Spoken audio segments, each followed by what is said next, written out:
Hello, good morning, ladies and gentlemen. A warm welcome to you all again.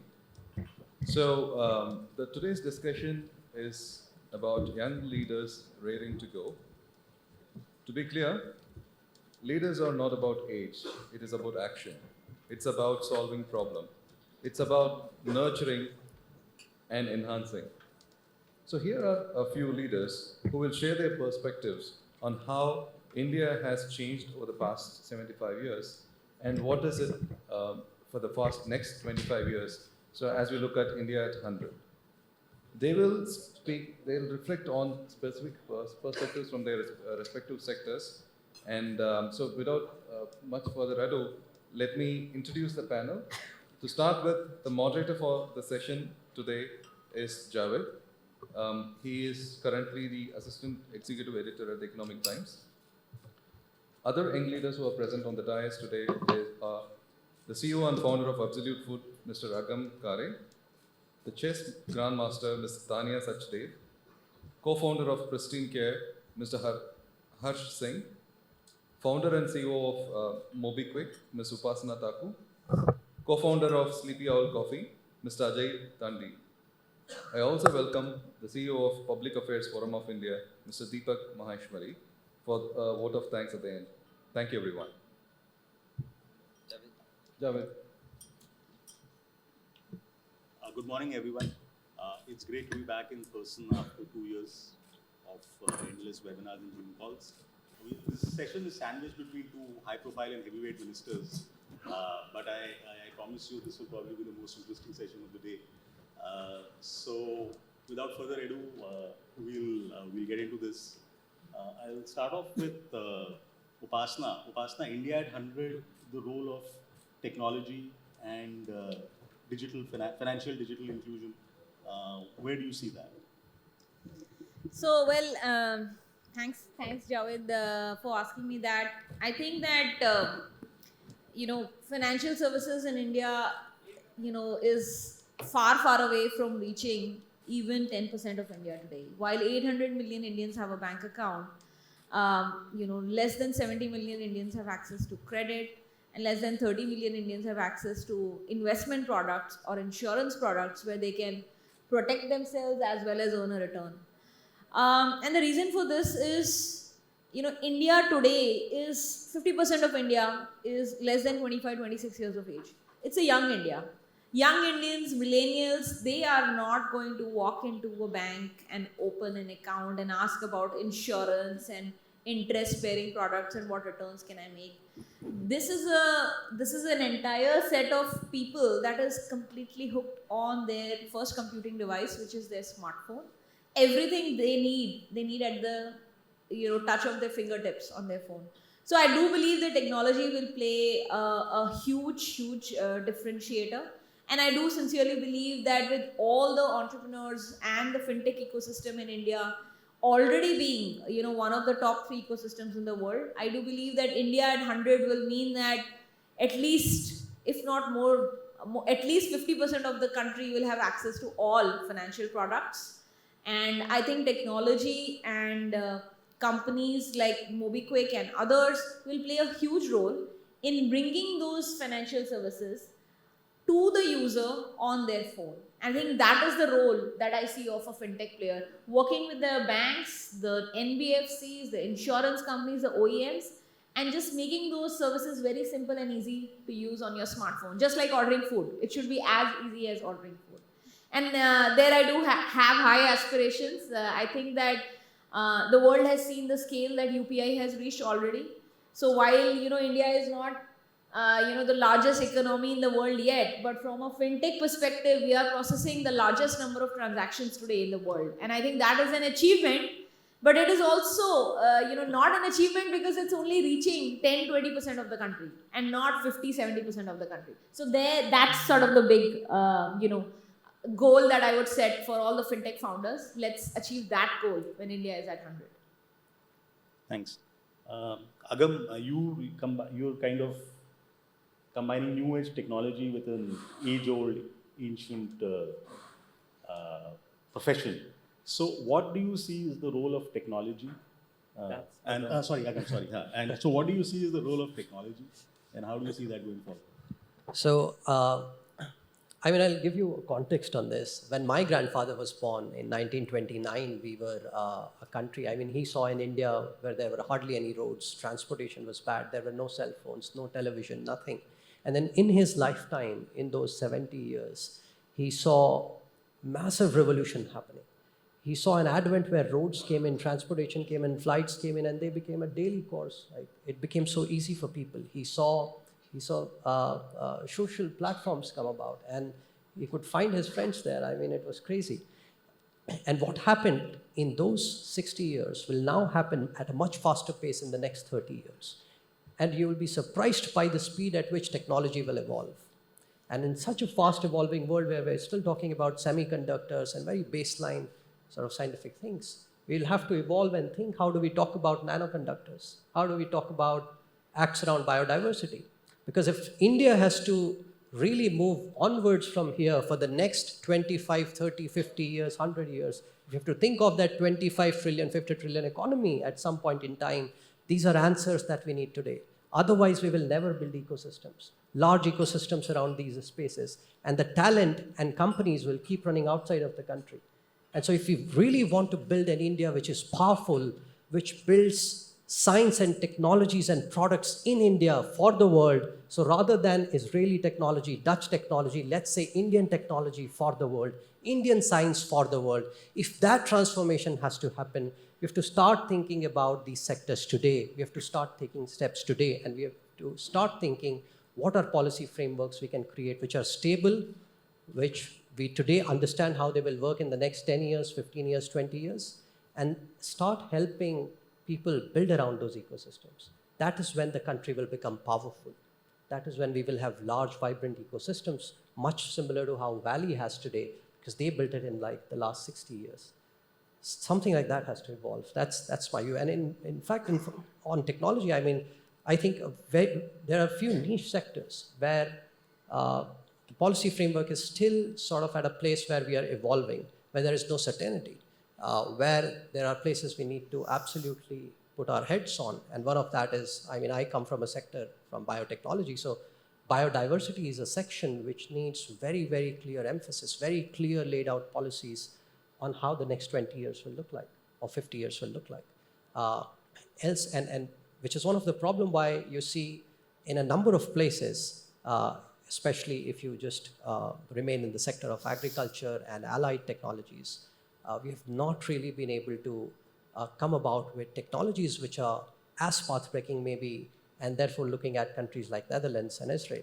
Now today we are in an India where there is possibility, where there are companies like ours, like Absolute, which are building technologies which are far ahead in time than anything that the Dutch people or the Israeli people have ever built. And this was a grand vision that my boss, Dr. Kalam, saw, the 11th president, he saw long back. And we have to build on those visions. And that's when the country marches forward. Tanya, the role of sports in nation building. Good morning, everyone. In one word, massive, I think. Whatever fields we speak about, where the future is in the hands of the youth, whether it's science, whether it's technology, whether it's arts, anything else that you can think of, the skills that are required for it. Sports is not just a career, but it's a tool that can really build these skills. It needs to start, of course, at the school level. What does sport teach us? It teaches us determination. It teaches us grit, teamwork, skills like decision-making, analytical thinking, all of this when we're really young, in a very healthy, positive environment. In a time when the world gets more and more divided, when India itself faces the challenges of, being divided on the basis of caste, religion, cultural background, social background. Sports is the one platform where it becomes a we. Think about it, right?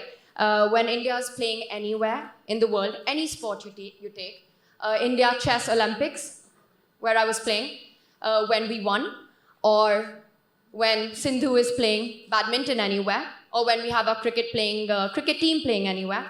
And people ask, how did we do? It's not how did a particular athlete do. It doesn't matter which part of the country you're from, it suddenly becomes a we.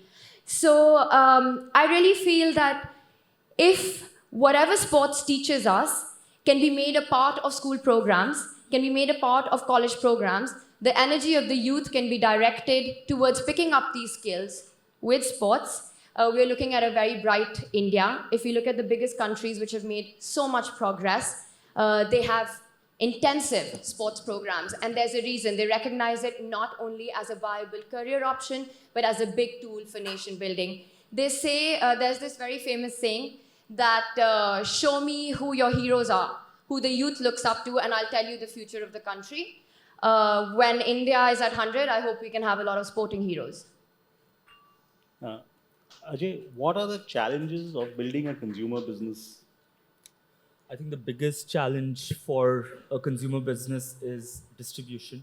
And for anyone, if you think about it, when you go and buy a product, consumer product, you will want to buy it in your, at least 5 years ago, you would go to your local Kirana store or your local shop and buy it. But reaching to those stores is extremely challenging, especially from a consumer brand lens. And that is why you have moats of, large companies like Unilever and Coca-Cola India have, their moat is distribution, and they don't let any new player enter. The democratization of that started with the advent of channels like Flipkart, Amazon, Shopify in the recent terms, and logistic companies which have supported new age startups to directly be able to reach their consumers. So that has broken the shackles, and I think it's still a long way to go, because still almost 99% consumption still happens offline. So how do new age brands leverage distribution networks available is going to be very, very helpful. And that's where I think government initiatives, which is primarily ONDC, what everyone is talking about, it is an ambitious task, but if we are able to really achieve it, it will give brands like us an open playing field to reach out to such a large consumer base that already exists in the country. Harsh, how do you, it's not 8 o'clock in the morning, it's 11 o'clock at night. So how do you see the entire people challenge, HR challenge? How do you see skilling, your view on all these issues? Wow. Running a company today, initially I thought, hey, I'm an engineer and building things is hard, technology is hard. Then we say, okay, creating a product market fit is hard, hiring is hard. I think the biggest challenge in running an institution is HR. And I think 70% of anybody's time running any group, manager, leader, institution is always people. I'll tell you another example. Yesterday, we were in office at actually 2 a.m. They were a team of 50 people. And I was the last one to get in. So I went home, changed, came back at 2 a.m. And those guys hadn't left. And I saw these group of 30 people and like bustling, hustling, working hard. And I asked them, guys, 18 घंटे हो गए काम पे. Why are you still here? This Harsh, 18 घंटे तो हो गए, लेकिन we are getting something, we are building something so exciting, we can't wait tomorrow morning to see the outlook. We want to see it right now. That's the for me, that's the answer. There's a lot of debate around 18-hour work, 14-hour work, working long, hard hours. I think it is all boiling down to your aspirations. I can start right from that corner and come round here. Put a hand on your heart if any one of you have not really crazily worked hard and sacrifices, family functions, sacrifices, events, sacrifices, relationships. I've been to literally getting divorced 3 times in my life, of all things. 3 baar bacha hua hai. But that's the aspiration. So it's my aspiration, it's nobody else. And I think there is, be it a sports person, be it a fintech player, be it a food tech provider, be it a policy, be it an editor, I think it's your aspiration is going to govern you to work extra mile. And I think the concept of people having an opinion has always been there. Aisa nahi hai, 5 years ago, they were not folks who were, talking about, hey, मैं तो 9 से 5 काम करूँगा, उसके बाद I'm going to go home. It was always there. I think now they have more platform to talk about. It's just that they're talking about more. In the same company, we have 70% of the people who don't care about time, and there is the 30% people who want to come in, clock at 10, go at 5. My goal as an entrepreneur is to how to have 100% of the people who don't care about time but care about output. That's how we look at it. So one of the big challenges of all bosses across all sectors and in all countries is how to get Gen Z to work on time. What is the view of this panel on this entire work from home debate, this debate on flexibility? So let's start with Upasana. So so the question is, what are our thoughts on work from home and flexibility? So, I'm in the camp that, you need people to engage with the brand, understand what is the goal that the company is going after, and then, instead of counting their hours, let them do things as they like. The idea is to achieve the goal. That said, today at MobiKwik, we have a, fully back to office policy. While for 2 years during COVID, we were fully remote. Some hybrid in between. So, but when I say when we are fully back in the office, it means all our offices across India are open and the people are required to come to the office every day. But it's not as if, so we have people who are coming to the office thrice a week and working from home 2 days a week. We have people, for example, yesterday there was a huge disruption because of water logging in several places of NCR. So today a lot of people are going to be working from home. And, there is no email being sent or notification being sent. It's an understood thing. And employees have the tools, to log into all of their, work tools that they need to do their work.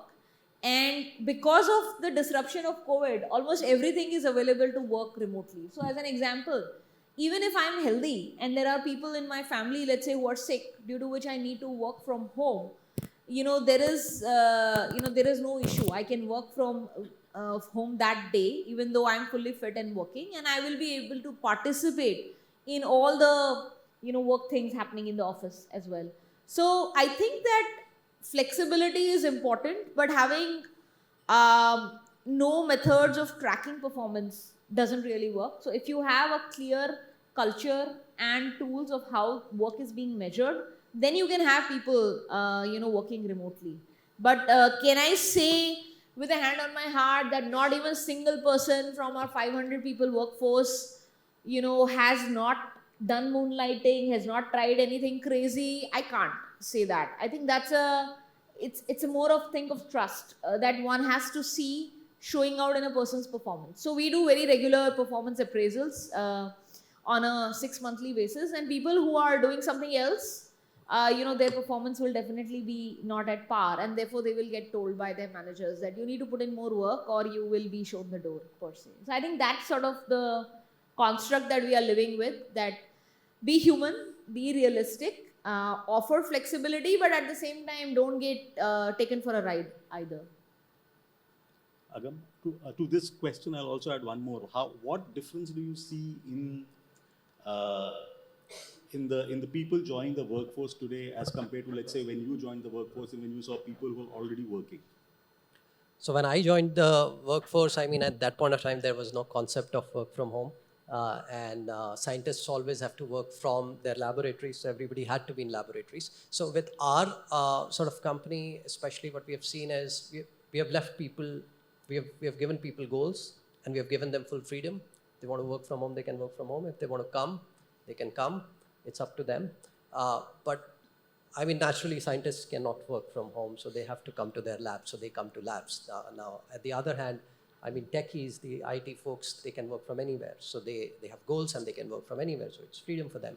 So as an organization, freedom is a birthright for everybody. So you've let that freedom sort of happen and spread.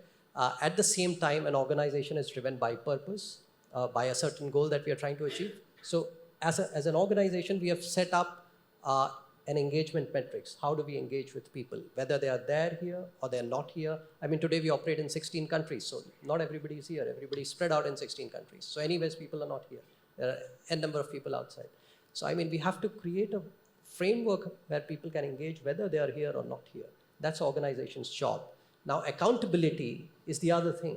So how do you ensure that accountability happens while they are engaging in their different means and ways is another thing where I think HR is the most critical function. How you build those policies, how you build those frameworks within the organization so that accountability is absolutely clear to people themselves. So today, I mean, in our organization, people can just open up their apps and see where they are on their accountability measure. If it's 100, where they are. And so every day they can just open up and check. And that gives them power to just then find out how fast they need to go, how can they maneuver their sort of timing in office when they're not in office. Office for us is largely a place for engagement, upskilling, and also experiments. So that's how we use premises. And I mean, I think people should have their freedom if they want to work 5 hours, 8 hours. I think any individual, I mean, I've seen the best of the scientists on this planet, and some of them work with us.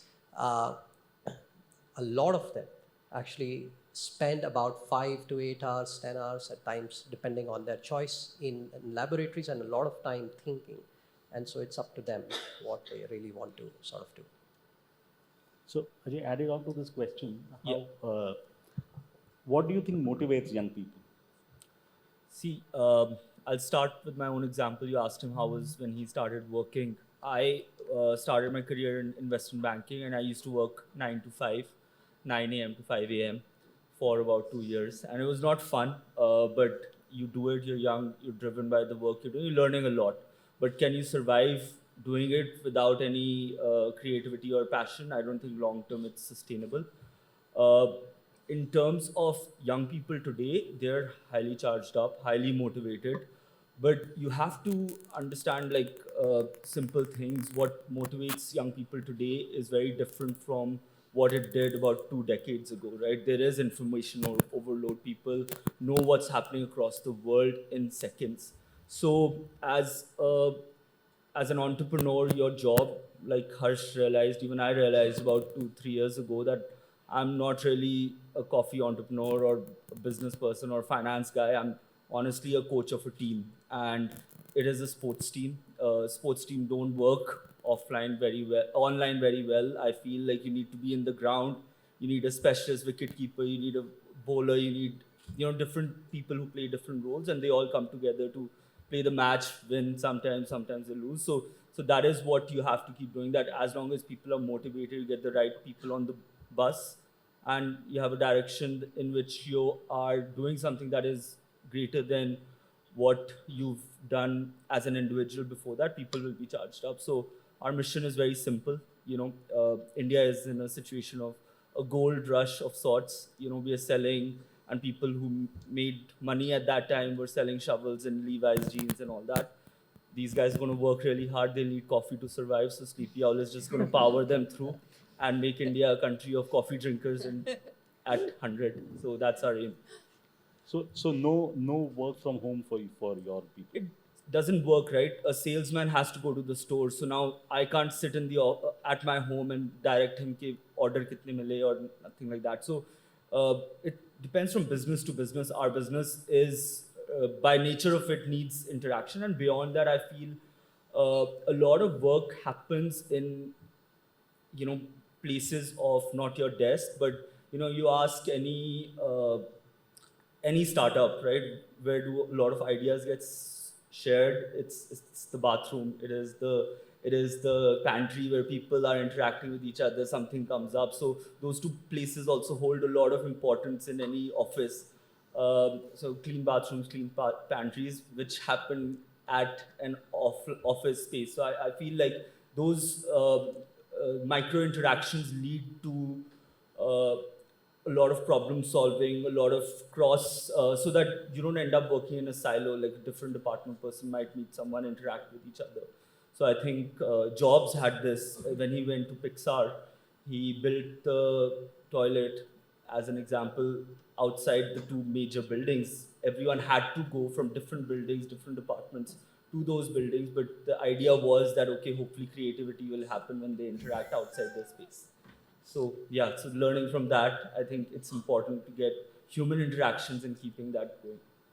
So I knew about pantries, but bathroom's a new one for me. Thanks for that. Yeah, it is. There are some actually venture capitalists. If they go to a VC, a startup to invest, they will go first check out the bathroom. If it's too luxurious, then they know it's, these guys are splurging too much. If it's horrible, they know, okay, they don't care about their employees. So maintaining that balance is very important. Yeah, Apple spent $1 billion just to get bathrooms in one floor. So Tanya, And they gave us 13 and 14, which are the same.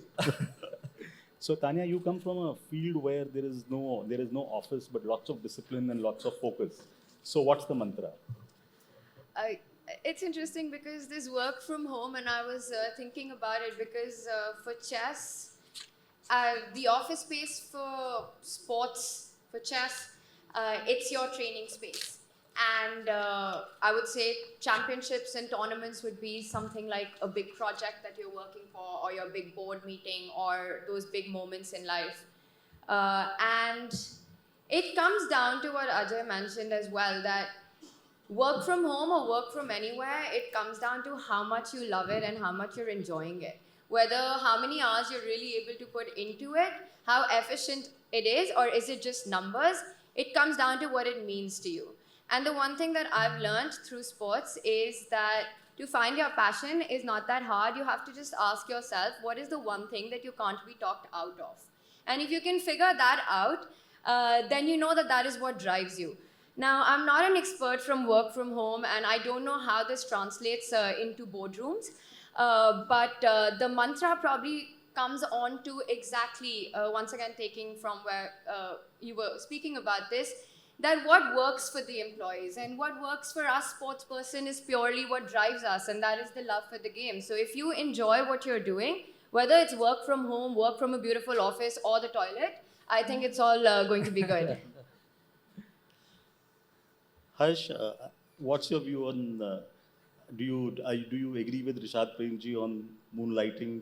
What's your view on moonlighting? What's my view on moonlighting? Wow. I think it's a fad which is going to die off. That's my first view. Would you sack an employee? Sorry? Would you sack an employee if he's moonlighting? Absolutely. Absolutely. And I'll tell you why. See, here's the thing. Maybe to also your previous question, I think it's very different for everyone. Google, Facebook, Tesla, some of the most innovative companies globally have let people go or have struggled with people getting back to workforce. And the reason for that is actually the toilet conversations. Engagement is suffering. Creativity is going down. People are not helping each other out. What happens when you get into a meeting in a room and it's going to start for 5 minutes? You actually ask, hey, how's your mother? Oh, I heard she was ill last night. Oh no, she's doing all right. We had to take her to the hospital. We had to give her medicines. She's doing okay.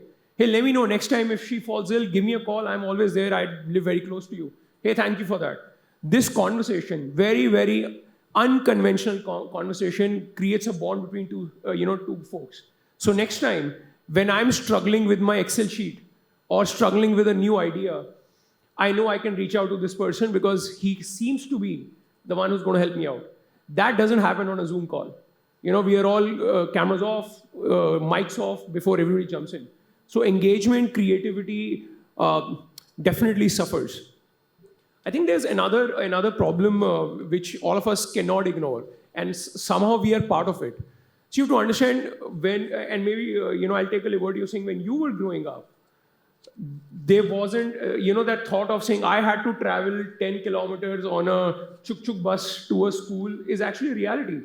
When you probably would travel to school in most parts of India, the roads were not that great.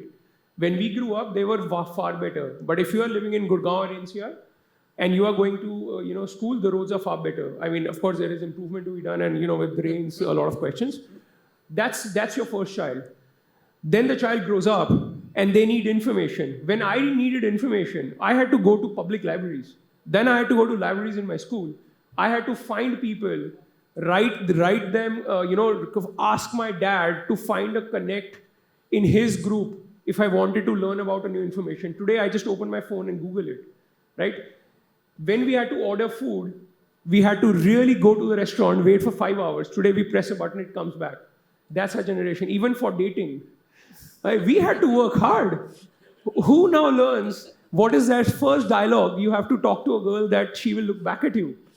Right? I mean, you had to learn all the good things you need to not talk about and listen to a girl to even to consider, wooing her. Today you have to swipe right. That's our generation. We've become, so this is our generation growing up, and partly we are responsible. So when they reach workforce, we can't run away from it.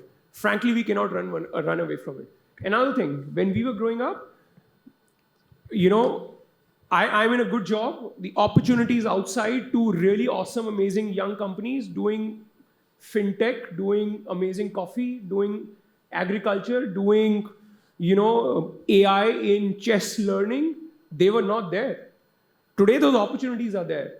We can't ignore it. So when an engineer comes to me after 9 months and says, I have a 50% hike because I've been offered a role at MobiKwik, and I'll say, how come Asna gave you 50% hike? He says, because I can do AI, which not many engineers can do. So there's that specialized skill that person has developed. We have to recognize that these things exist. How do we term our organizations around these is a goal.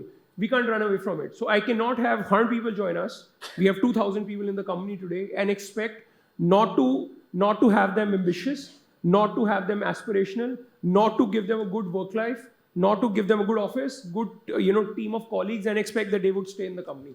That's stupid. They have too many opportunities outside if we don't do well. So I think all of it is a byproduct of how, as leaders, as individuals, as entrepreneurs, we think about our own companies. Don't forget about the fun bathroom. And the fun bathrooms. by the way, on the bathrooms, it's amazing. I'll be honest to you. I had this individual, IIT Delhi, IIM Ahmedabad, 2 years, Goldman Sachs, New York office, the best of the best in the lot. He joined us. And I'm going to give you an example of simplest things people consider. He joined us, when we were a team of 20 people. And I said, why did you choose to join us? He said, I wrote an email at 5:30 a.m. in the morning. You responded at 5:32. Every other entrepreneur responded at 6 a.m. I was, thank God I was sitting in the bathroom at 5:32. So bathrooms can go a long way. And those are the nuances people choose to make decisions which we can't run away from home. So I think a lot of what we see is a byproduct of how we have growing up. So we can't ignore that environment and the opportunities which people have outside. So if you want your people not to be moonlighting, really working towards your goal, give them impactful projects. Respect them for... One of the biggest challenges I'll tell you, we have this individual we hired, she's a 45-year-old, and nothing against her. She comes in the office and a 27-year-old goes up to her and, in his chaste Hindi, ma'am, आपकी team को कुछ करना नहीं आता है? वो हग रहे हैं, उनको मैंने 2 Excel sheets दिया था, इतना सब analysis दिया था, and they don't know shit about what their work is saying. And then lady comes back to me and says, Harsh, I was the CEO of this young company. When I walked in the door, somebody took my bag and purse while I walked into my corner office. What is the kind of work environment you've created? That's a tough question. And I think that's what we need to adjust ourselves to. So that's a very interesting point. So Agam, there's resources, there is capital, there is money on one hand, there is passion on the other hand. What do you think young people are going for today? I think the current generation is driven by their passion, and they're very passionate people. And I think even the previous discussion, I think it is about balance. I mean, it is not about whether at home or at office, it is about balance. Life has always been about balance. And there will be some section of people who will always find better things to do from home, and some people who you necessarily need. And as the organization grows, you will need people. Of course, you will need to meet them and you will need to engage them. But people are largely going to be driven by their passion. And you need to figure out where they are in their personal lives, where they are in their professional journeys at all points in time. And that's the gold standard that the organization needs to create. At all points in time, know where your people are. And once you know that, then you can work for your people. And once you work for people and people are driven enough about the purpose that the organization has, the purpose their roles have, and they're very clear in their heads about the purpose they are leading towards, then people will stick to what they are trying to do. And generally, for that matter, what I've seen in my experience is if they are really driven, then there is absolutely no context of moonlighting and all these stuffs. Only once they are free and they have more time and they're not particularly driven about a purpose, that is when they start sort of engaging in other sort of activities. The other could be, of course, an intrinsic behavior where somebody does not hold very high integrity and may therefore be involving in 2 or 3 or more sort of work profiles. Now, you obviously respecting, what he said and agreeing 100% to what he said, you can't have somebody work at 2 places. You can't have somebody work for you and then your competitor. So that's an integrity question. And so I think it's a FAF, it's a new term that's been, or maybe an old term that I learned very recently has come up, but at some point in time you have to respect what the organization wants to build. It has to be driven by purpose and people have to abide by that purpose. And there is no force. If you don't like that purpose, you can move on. You can just, and it's a chat between 2 adults, you can walk up and say, hey, I don't like this. Or maybe I have extra time and maybe you can disclose it. And maybe if both parties agree, then maybe, hey, why don't you go ahead and just work on the second project that you want to work. But of course, I very much agree with what Rashid said. So, does the audience have any question? Yes, ma'am, there.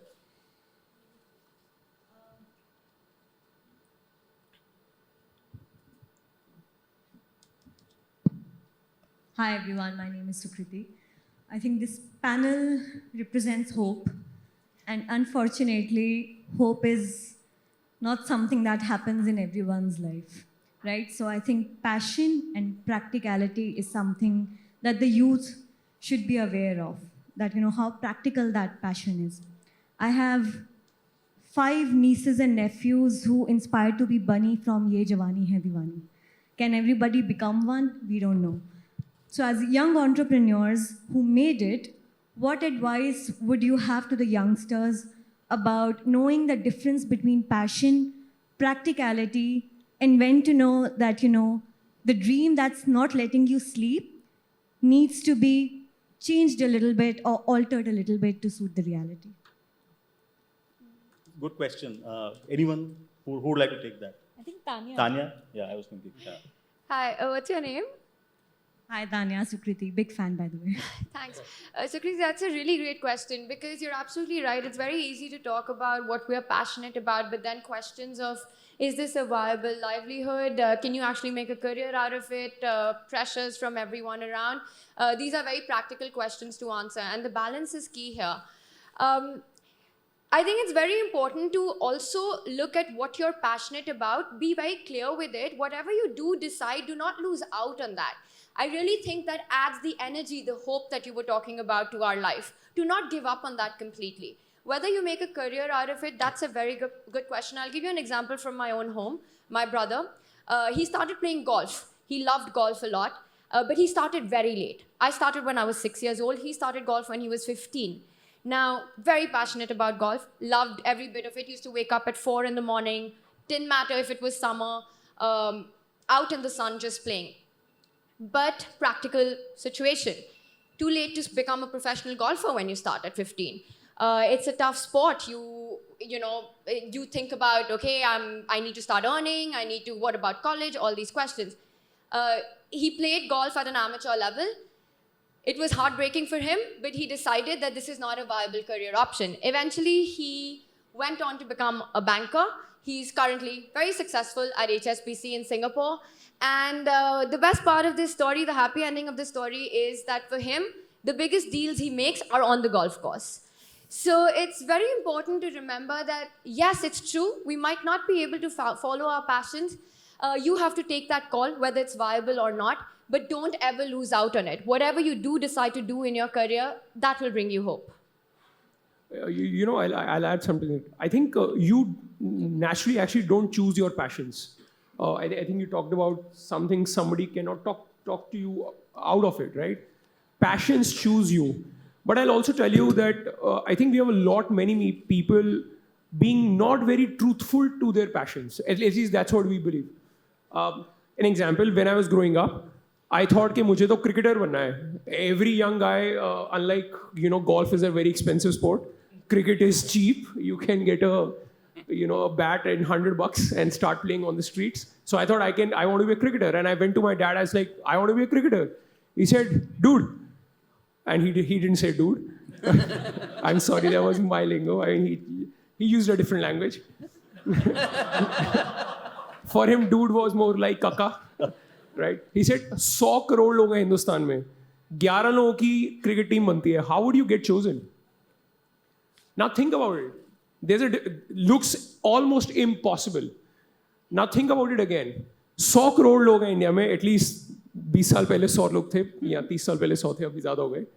100 crore लोग हैं India में. I am looking for a men's cricket team. 50% of our population is women. So that's 50 crore people now. Of those 50 crore people, we live in a very tough time. 70% of that population actually lives in areas where they don't even have access to proper drinking water. 30 years ago, that was very, very true. It's true today to a large population. So 70% of 50 crores, 35 crores out. Now it is 100 crores is down to 15 crores. Of those 15 crores, how many of them are between the age group of, let's say, 10 to maybe 35 or 30 or 35? 50%. 50% of India is young. 15 crores is down to 7 crores. Of those 7 crores, there are folks who like chess and golf. So that's, maybe another 20% off. That's down to 5 crores. Out of 5 crores, how many of them are really going to get up at 4 a.m. in the morning or start at 6 years and give everything to their passion? Probably 10%. You're down to, 50 lakhs. Now, 11 people out of 50 lakhs is still 0.00%, but it's way better than 100 crores. So I think what you got to realize, to your answer, ma'am, I think with every new movie, people want to become Bunny, and then they want to become Shiva of Brahmastra, and then they want to become Thor.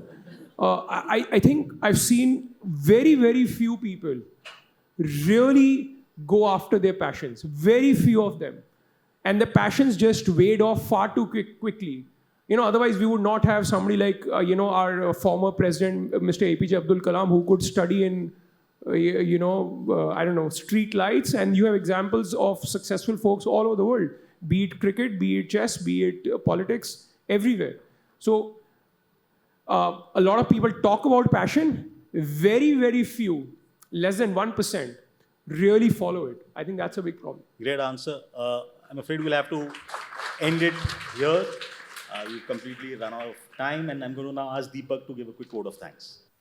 Thanks, Javed, and all the panelists here. My word cloud is quite full, but yes, we didn't hear, of course, one particular term directly, but that was Swachh Bharat. But yes, we did talk about that. So authenticity, aspiration, ambition, purpose, passion, people, pragmatism, creativity, culture, clarity, instant gratification, integrity, scientific innovation, work from home, play from anywhere, etc. By the way, Javed, I had written about work from home in October. Only thing is, it was in 2004 in an article. Okay, so yeah. Anyway, so while we all know that yes, people do innovation, they change technology, but it's also true, as we have seen in this particular session, that that technology also changes people, and of course in many other ways. So with this, Honorable Minister is already here with us for the next session. I request my colleague Ram to please hand over the gift of token of appreciation to Harsh, Upasna, and to Agam. And let me do the pleasure for